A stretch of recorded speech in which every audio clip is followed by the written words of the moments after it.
for Trump twice, but not this time. Trump wants a national sales tax on imported goods. It'll make everything more expensive, all while giving tax breaks to billionaires.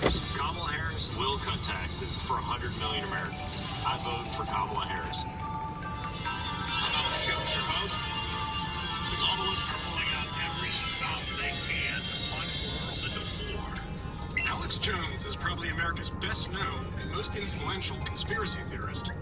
Jones's radio program and online television network reaches millions, frothing rants claiming the Sandy Hook massacre was a hoax and that 9/11 was an inside job.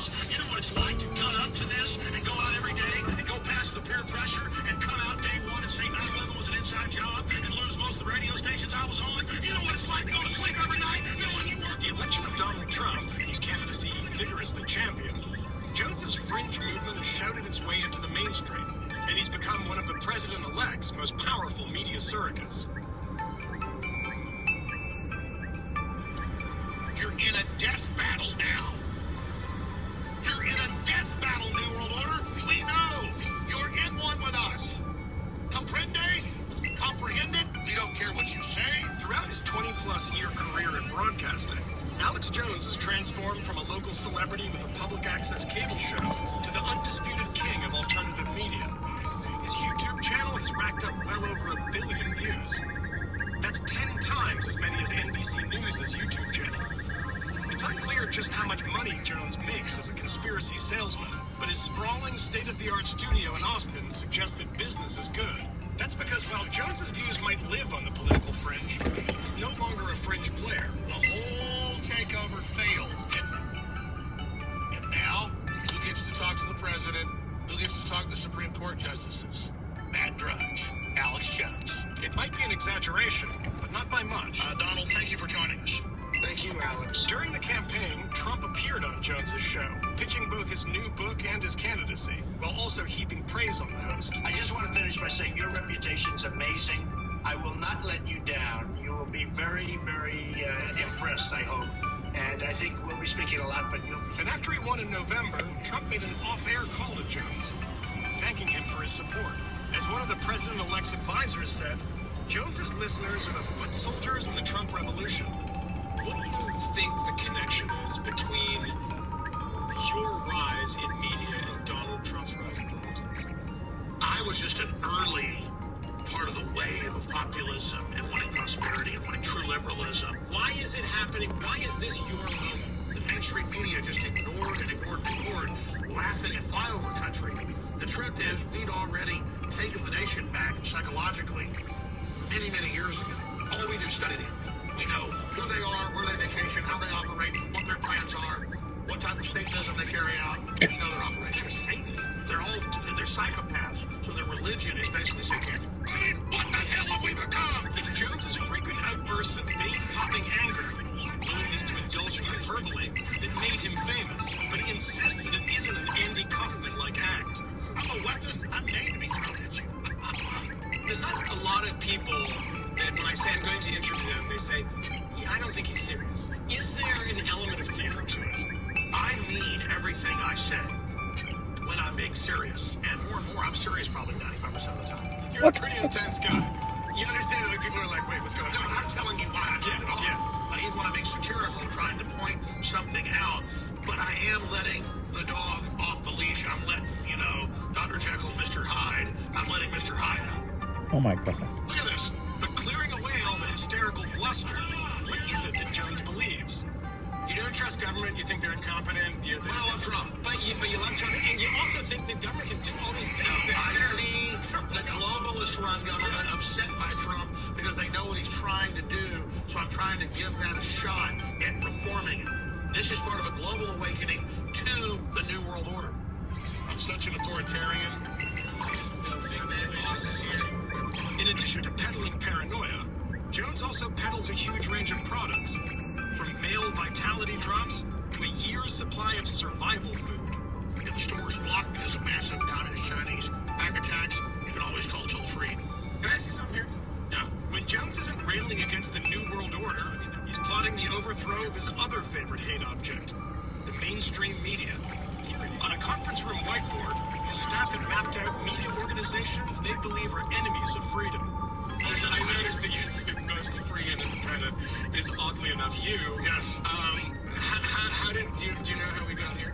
I was just saying, used to Vice before it was owned by the big wigs would be kind of more over here, but now it's kind of So I just want to be clear that Vice is here on the tyranny of freedom members, but these two who are owned by the Crown are more free than the media organization you're talking about. Well, no, they're up at the top at state run. But they're also closer to the freedom. Yeah, I mean, I found their stuff to be more based in reality. Are you fucking serious? But Jones's uncomfortable relationship with reality hasn't been an impediment to success. He's an undeniably effective salesman. Because when the cameras are on, Jones is on. Now on the left, it's like people are going, Russian scum! We're at war with Russia! We need to have war with Russia and start bombing them now! I'm liberal! I want thermonuclear frickin' war! I'm hysterical! I'm over here. No, sorry, it's all right. Donald Trump, knew who I was, knew what I was doing. Talked to him some in there. The whole point is it's not about me. I'm just pointing out the movement that was already there that he basically surfed in on.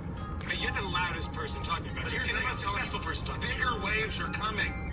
We don't rise and fall with Trump. Now you're going to see the next wave. Good luck with that.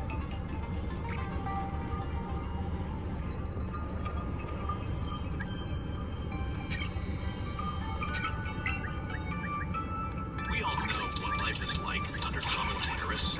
We feel the burdens every day. Sky-high credit card bills, groceries, energy bills. It's time to change Washington, to make living affordable again. It's time to send Donald Trump and Mike Rogers to Washington to lower prices, to increase take-home pay. I'll do one box, one PC box. U.S. Senator from Michigan, Mike Rogers. He's tough as hell. He's so respected. He'll be the best senator you've had.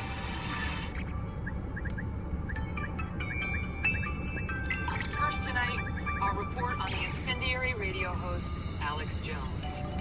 For years, Jones has been spreading conspiracy theories, claiming, for instance, that elements of the U.S. government allowed the 9/11 attacks to happen, and that the horrific To be sincerely honest, in my humble opinion, without being sentimental, of course, without offending anyone who thinks differently from my point of view, and without hiding any thoughts in my mind, and without lies, to the actual truth, with my clear, open mind and clean heart, expressing whatever is embedded inside me for a long time, which I didn't say just because I was nervous, but today, by gathering all the courage and motivation, I just want to say that I actually feel and think that I have absolutely nothing to say. Thank you. The video begins right after this. Before I begin, I want to give a shout out to the sponsor of today's video, DraftKings. Football fans, the season is just getting started, and we have many Sundays left to get in on the action. Right now, you can get in on the action with my partners, DraftKings Pick 6, a brand new way to play daily fantasy sports. All new customers who play $5 will get $50 in Pick 6 credits. Download DraftKings Pick 6 app now and sign up with code BARRY only on DraftKings Pick 6. The crown is yours. Getting started is simple. Just download the DraftKings Pick 6 app and sign up with code BARRY. Pick at least 2 players and choose if they'll have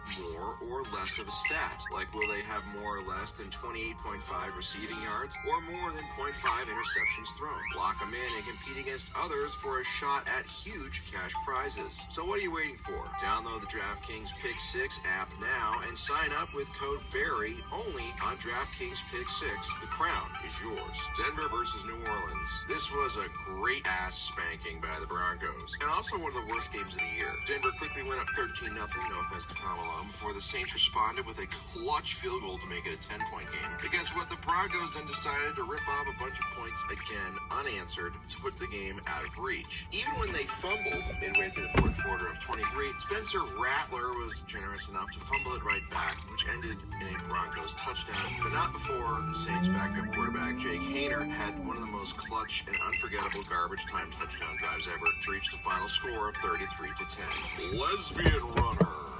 Oh, So we got Jacksonville versus New England. It starts off with Drake May throwing a touchdown pass to put New England up 7-0. And you see here, they kick the ball, which is why it's called football, to make it a 10-0 game for the Patriots. And then this female-looking quarterback throws a touchdown to make it 10-7. And then he throws another deep bomb, and that's what happens in football, is you want to try and get the ball down the field into the end zone. But really, the biggest play of the first half was when the Patriots kicked the ball away, and the Jaguars player took it and ran it all the way into the end zone for a touchdown. Some of the Patriots players were probably chatting shit or something like that, and that came back to bite him in the buttocks. And then the Jaguars went for 2 to make it a 12-point game. Fast forward to the second half. Remember, there's 4 quarters in American football, not like soccer. Jacksonville kicked a field goal to go up by 15, but New England kept coming back and scored another touchdown to make it a 9-point game. But unfortunately, they were unable to convert on their 2-point conversion, which kept it a 2-possession game. Not that it mattered anyway, because at the very end, the Jaguars ran in another score to secure the win. And just remember, any man who's too extreme for ratio good is not to be trifled with.